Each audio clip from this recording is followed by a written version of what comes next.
Hi, Olivia, and Hi. thank you so much for joining us at Backstage. And I thought I'd kick off by asking you about your most recent project, which is Jonathan Tropper's family crime drama, Your Friends and Neighbours, which is currently streaming on Apple TV Plus.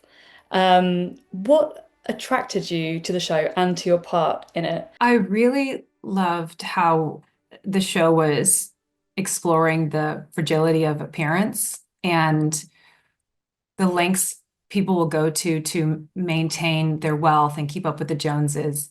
Um, and it's a story we've heard 1,000 times for many, many years of this incessant need for wealth and power. And I think what was so interesting about it was that it is this facade, and the the people in it really put money and power at the top of their list of important things in their life. I mean, yes, this is a world of people who are parents and husbands and wives, but when you see what they prioritize, what they talk about, what they brag about, it's very clear what matters the most to them. I mean, we've seen that in our world, and recently when it comes to very wealthy, very powerful, very successful people buying their children's way into college. And they go into certain colleges. I mean, any of these kids that were um, uh, put into these colleges that they didn't deserve could have gone to a community college, could have gone to many different universities that were not the same as an Ivy League, but still a very good school. And what was the point of that? The point, it seemed to me, was that they wanted to brag to their friends. Oh, my kid is going to USC. My kid is going to Harvard. Because without them bragging about it, no one would know or care about it. And I loved how our show was interrogating like the blind ambition and how it upends the constructs of wealth and privilege. That's a great answer. And how, I mean, like you say, this is a show that's kind of looking at the real, like the 1%, right? How easy was Sam to relate to as a character, besides obviously that, and also the framing her husband's death as a murder? I hope that's not too much of a spoiler. And maybe also, like, what kind of t techniques do you have for when you're presented with a character for finding a connection with them? You know, I didn't have like the proper theatrical training in my life, and I've always wanted to be an actor.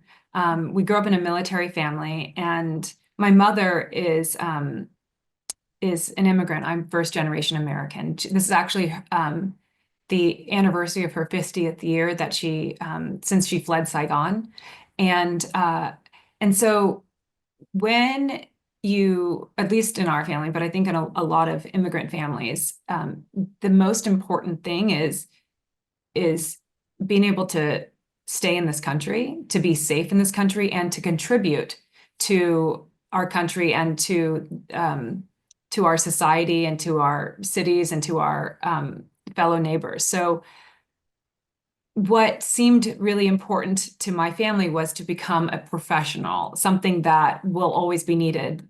Being a lawyer, being a doctor is very important. In my family, we have my mom's siblings. There are doctors, engineers. One even worked for NASA, and one was as a teacher. And then, of course, everyone is also a parent, and that's also a worthy job, especially when you're working from home or when your job is to truly take care of your kids and being like a house husband or a housewife. Um, uh, and I don't mean to digress, but for me, I really understood Sam's journey as well because I was, raised in a military family. So that's, very middle class. And Sam was in the same situation growing up. And understanding that she has come into a world of wealth where it's unimaginable wealth and power. She is the one who's looking at everything through a different lens. She understands what it's like to lose it all. She also understands deeply how to live life without it all. But the one thing that I really had to to think about, which was, um, why does she care so much about losing all of this when she knows how to rebuild her life from her upbringing? Why would she go to the extent of framing a friend of hers for murder? It's a huge jump, and um, I've met, a lot of people in Hollywood over, the decades that I've been an actor, um, and it's interesting the focus on getting to the top and power and money and the things that people will do to step over even their friends. It is at times disgusting and demoralizing and sad and frustrating and shocking sometimes. I mean, sometimes the people that you are closest with, you are friends with another actor, and you'll hear the insidious ways they'll try to get in on a role that you want, um, or talk about you poorly to build themselves up. And so Sam wasn't doing a lot of those things, but to get to a place where she would be comfortable enough that she would go through with framing someone for murder, I pulled upon those those qualities of absolute blind ambition. And great answer. Um, I think crucial to the show is your chemistry with John Hamm's Coop. And I'm wondering whether, again, I'm going to ask about techniques and how you find or achieve good chemistry with a scene partner, and whether in this case, that kind of came quite naturally, or, or how you kind of get into that so that it really is convincing for the viewers. Um, it's interesting because there's a moment that made me really bonded to John, and I felt a lot of comfort. So when we were at our table read, I had just recently come out about my breast cancer diagnosis, and he turns to me and said, "I had no idea." But by that point, we'd only kind of met each other in passing, and we had mutual friends, and he'd worked on SNL with my husband, so there was there was common friends, but there was no reason why he would have known something so personal, and until I talked about it. And he opened up to me about his own uh, journey with people in his life dying from cancer. And John had opened up to me about the the personal losses that he's had from losing people from cancer, and then what kind of toll that took on him, especially as a young child. And it was something that I was really interested in talking about because I had gone through those fears being a mother of just over 1 year old when I was diagnosed. So there was a lot of comfort, and I felt that we had this bond and connection because we both know what that moment is like when you are given this diagnosis. So um, I felt a lot of comfort. Now, once I get on set with him and I've got my first scene, it's the scene where we're walking into the country club, and it's this long walk and talk, which is something that I was very familiar with working with Aaron Sorkin on the newsroom. And I was like, oh, I can do this. But then as soon as I got there, the truth is that I'm looking at Don Draper, and I love Mad Men, uh, and like the whole world, when Don Draper comes onto our screen, it's so iconic. You know that this is something that's going to be iconic in television history. So I'm looking at John, who looks very much like Don Draper, and I get nervous. So we start the scene, and I'm forgetting my lines, which is something that I don't do. I pride myself on knowing my lines, especially because I had started out with an insecurity about not having been theatrically trained and not having like early opportunities. So I really wanted to get everything else right. And um, and so John took me aside after the second take and just like talked to me quietly and just said like I know how you're feeling, but like you got this. Like we want you here. We want you here for the reasons that you're so afraid about right now. He's like, we know that you can nail this. We know that you can do this. So just like let it go. And that's what I needed, and that's all it took. And then from then on, I wasn't nervous the rest of the season. And you have just to talk briefly about your cancer diagnosis and treatment because you've spoken very publicly about that. And I just wanted to ask why you took that decision, why, and whether you feel as someone with a platform, there was a level of responsibility even to use it to kind of normalize. And I know that I was listening to an interview and they were talking about other women going to get checks because of listening to you talk about it. And yeah, I wonder what made you think, as someone with a very public platform, that this was, yeah, a good thing to do. Yeah, it it was at first I didn't want to tell anyone. I just wanted to go through it without any kind of outside noise. I was fearful that there would be a dialogue of, is she going to make it? What's happening? How sick is she right now? And I just needed things to be positive in my headspace to fight this battle. Because when I was diagnosed, it's stage one, but it was multi-quadrant, multifocal, bilateral breast cancer. And it was an aggressive type of cancer. And even after my double mastectomy, they had found a tangerine sized section of more cancer. So there's these fears of, has it gone to other places in my body? Will they find other things? So I was really wanting to keep my world very positive and free of outside noise.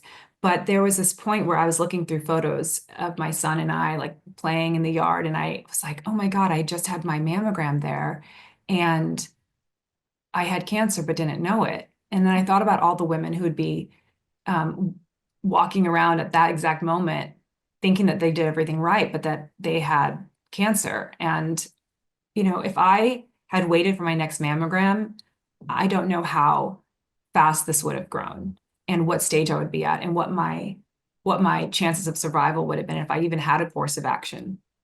So that was the driving force. And when you ask about, is there a responsibility I felt with having this platform that I'm so lucky to have, it wasn't a responsibility. The feeling was, I can do this.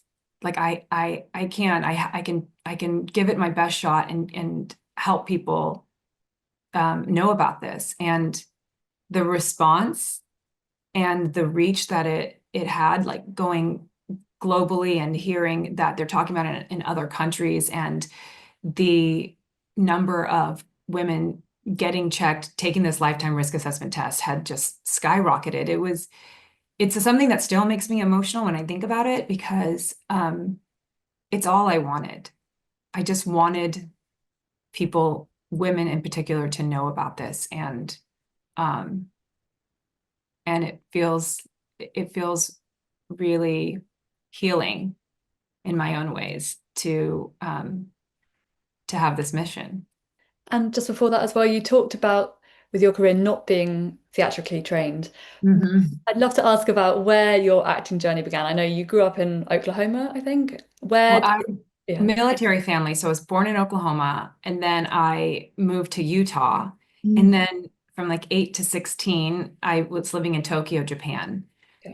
There was a little window where I came back to Oklahoma for a little bit, but then we went back, and I didn't come back to Oklahoma until I was 16, and my true love started when I was watching Punky Brewster as a kid. Punky Brewster was, for those who don't know, this iconic children's um, program. It was live action, and it was actually not even a children's show. It was just a regular sitcom that was about this girl, Punky Brewster, who looked very similar to me. She had dark hair and freckles, and that time in the world in the 80s, it was like blonde hair, blue-eyed Americans ruled all of the magazine covers. So I wasn't seeing myself reflected. And that's when I thought I would become an actor. And in the year since? I mean, you obviously you've done a lot of acting, but you've also done modeling, you've done presenting, you've written a, a book. Um, how do you feel, if you feel that those areas kind of complement one another? And what was it about acting that kind of ultimately has been the strongest pull, if you feel like it has been the strongest pull, or, was it the one with like the most leads, you're getting the most work in? Like, how do they all kind of align? I do feel the biggest pull personally to acting. What I have always been um, interested in is storytelling, and so everything that you've mentioned is a form of storytelling. And with acting in particular, I love that I can delve into a role and become someone else, and I end up feeling other things and experiences that I wouldn't have had if I wasn't taking on a full role and embodying another character. But I also was able to, in some roles, exercise the muscle that I needed to approach certain situations, or have out those conversations that I wasn't brave enough to have privately. And it's a really therapeutic way to express yourself and to really have it out with some things that were buried deep within me. And so it's just a really it's just a fun medium to work in. And I've been really lucky that I've been able to work. And I came out to California right after I graduated college, and I had to use my degree, which was journalism, for 1 year per my mother's orders. And then a year to the day, I got in my car and I drove to California. And I had a book called An Actor's Guide, Your First Year in Hollywood, that a friend gave me. And I was like, okay, this is how you do it. And I had no idea that would not work. But the other thing is that it in the back of the book, it had a listing of every agency out there. And they told you things like, send your headshot and send, do the, and I like made a headshot and asked my mom for the $350 it cost to make these very expensive headshots. And then I I put a resume together of the theater that I had done. Although I wasn't theatrically trained, the theater I put on there was from like third grade, from sixth grade, from seventh grade. Um, so I was being honest, but I never revealed how old I was when I did these plays. And I never revealed the role. Sometimes the I remember one of the plays I did in seventh grade, I was in charge of going out with some blue lighting film to change the sun into the moon. So that was how I first like jumped into acting, and I thought, well, I gotta start somewhere, and let's just see how this works. That's great. I mean, you did what you had to do and it worked. And that's, the kind of story we like at Backstage. And now, you have been in a number of major TV shows and films, to list just a few of them. Love, Wedding Repeats, Violet, The Predator, Buddy Games, X-Men. So playing, like your childhood hero, I guess, you're playing a live action character, and New Girl. Um, Now, when you're looking at choosing projects, what kind of things attract you to a project? What do you look out for, and what are the kind of green flags to say yes to? Well, right now, what I look for is something that is different than what I have done previously. In Your Friends and Neighbors, it's a world I haven't played in, and it's a character I haven't played. And and the more I've been in this business, the more comfortable I feel taking on different roles. And the thing about like this role in particular for Your Friends and Neighbors is there is a lot more vulnerability. I had the same dynamic, I think, in the movie Violet. Um, and and so I've been able to play more vulnerable characters, but the baseline for all of the characters I play is a strength and a gumption to fight back against the system. And that is something that I have personally. So I think that I gravitate to those roles. I mean, I have been a fighter, and sometimes to my own detriment, in my personal life. I have I have rejected some some offers based on my own personal morals, and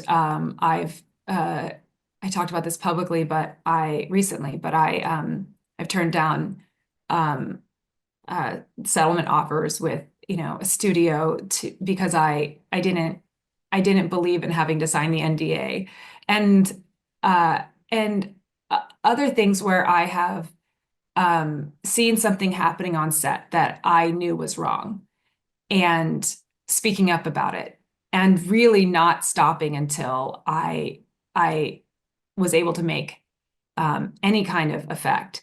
And those are the things I'm proud of. I am proud of those things, but the fighter in me made me angry sometimes and would would would influence how I began each conversation. And you know, people don't often hear you when you are angry. And so I had to learn how to to to get my point across in a way that people will listen. And now that I've learned that, I have been looking for different roles that allows me to incorporate that thing that I've learned. And I think you know, we all know that, you know, the learning in life never stops. And I'm just so grateful that opportunities have come up that I can put that into my characters. Yeah. And speaking of learning, our audience at Backstage are primarily actors, many of whom are early on in their career. What advice would you have for actors just starting out, thinking back about, you know, your own experience? I think the most important thing is to know um, that you have to work really hard at your craft. Even if there's no one around, you have to really love it. You have to really love what you're doing. And when you get into an audition, it is tough. And they all know what I'm talking about. You're in this room and you've gone through all of your lines and you've memorized 5 scenes. And then you get in there and the director says, "We're only doing scene one." And you're just like, I spent all night memorizing this. And then on top of that, um, it's such a false contrived room. I mean, it's like you're in a blank space like this, and it doesn't make it a very fertile ground to act. But it's important to know that that's the only way into this business. And so what I did was I changed the way that I looked at it. I thought, well, I want to be an actor. So for all intents and purposes, I'm on set.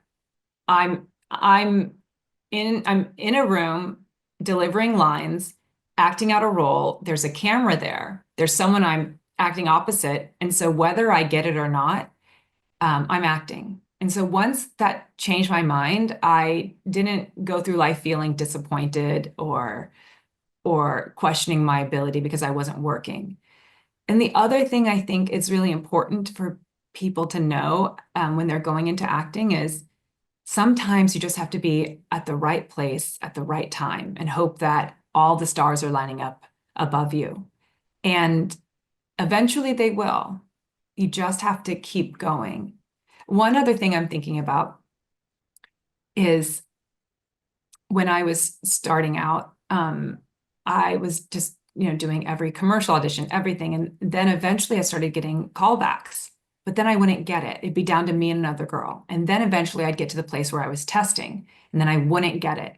And during every stage, um, I was getting frustrated. And then a friend of mine told me, she's a successful actress, and she said, you know, when you were first auditioning, you wouldn't get it, and then it would get down to you and another person. You are you are at the step right before it's going to be, it's like when you're auditioning, that's the first step is to get the audition. The second step is to get the call back, but not get it. And then the next step is to be testing and then not get it. And you're so much closer to getting to the part where you get it. And so anytime that I was progressing but not getting there, I just thought to myself, these are that I'm right where I need to be. And soon enough, I'll get to the next level. Whenever that is, I'm right where I need to be. And thinking like that will change your mind, and you'll go through life feeling more successful, which in turn makes you more attractive to people because you're just embodying a positivity and light. Just one more, and it was just about the fact that I've heard that your Friends and Neighbours has been renewed for a second season. Congratulations. Thank you so If much. something's wrong, I hear you're back. Obviously, you're coming back with it. Is there anything you can tell us about it, or how you're feeling about returning to it? I'm sure there's probably not that much you can tell us in terms of plot. Um, Well, it's very exciting for us because we are filming season 2 at the same time that the show came out.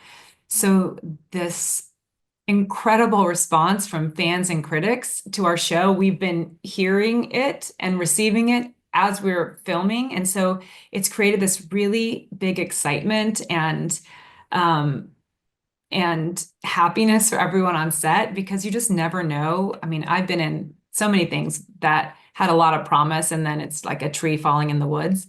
And so it's been really exciting for us. And we're so grateful that people have loved it so much and talking about it so much.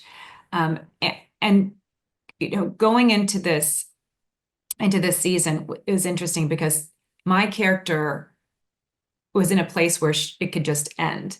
I only had to sign on for one season because I had gone through so much and I still have treatment. And by the time they offered it to me, I knew I still had one more surgery ahead of me. And I just didn't know complications would come up. Like I have a complication now, which means I've got to go back into surgery. And they're also supportive of me. And but at the time I was not sure. So Jonathan Tropper said, okay, we'll make it a one season thing. But while we were shooting, he pulled me aside and said, like, would you stay on? And I said, well, how am I going to stay on? Frame a man for murder. Like, what? Who am I paying off to get out of prison? But he and Jamie Rosengard, his co-writer, worked hard to come up with a great second season storyline. And James Marsden has joined our cast. And I I reached out to James about this because he has a lot going on, and it's actors have to read the scripts. Like when you get the offer, you have to read. Now he's got a lot of stuff going. He's got so many shows, movies happening at once, and Tropper said, could you reach out to James? Do you know him? And I know James because when I moved from Japan to Oklahoma at 16 years old, if you're anywhere in like the middle of the country where people have not really moved around a lot and they've all known each other from, kindergarten on, um, they don't really embrace new kids in class. So I had no friends. I couldn't make any friends for the first, few months. And then I got into another class and in the middle of the semester. And I got into this class and there was one person who befriended me and became my only friend during that time. And her name was Jenny Marsden. She is Jimmy's younger sister. And so I would go to her house and we'd hang out and James was already a working actor and on TV, and she would show me all of his pictures, and we were all she was excited for her brother. I was excited because I wanted to be an actress. And we have this photo when he came back home, and we are in this regional ice cream shop called Brahms. And and and we either have the picture there or we went to like a Chili's or an Applebee's, I can't remember. But we have this photo at one of these restaurants with me and Jimmy and Jenny from when I was 16 years old. And um, years ago, I I was always being like, whenever I see the opportunity to see James Marsden, I'm going to go up to him and ask if he remembers. And I finally ran into him at this GQ Men of the Year party, and I saw him across the room, and I darted right over to him, and I was like, "Do you remember this night?" And he was like, "Oh my God, I do remember it." And then he asked Jenny for the photo, and she was able to scrounge it up. And now we're working together, and it's he and I joke about it a lot. And in fact, we were on set the other day, and someone says, "Do you prefer Jimmy or James?" Because I hear Olivia calling you Jimmy. And he was like, "That's because we've known each other since she was 16, and that's how I always knew him. And she's, was close with my sister." So it's been a really fun full circle moment now in the second season of the show. And so it's all been very exciting.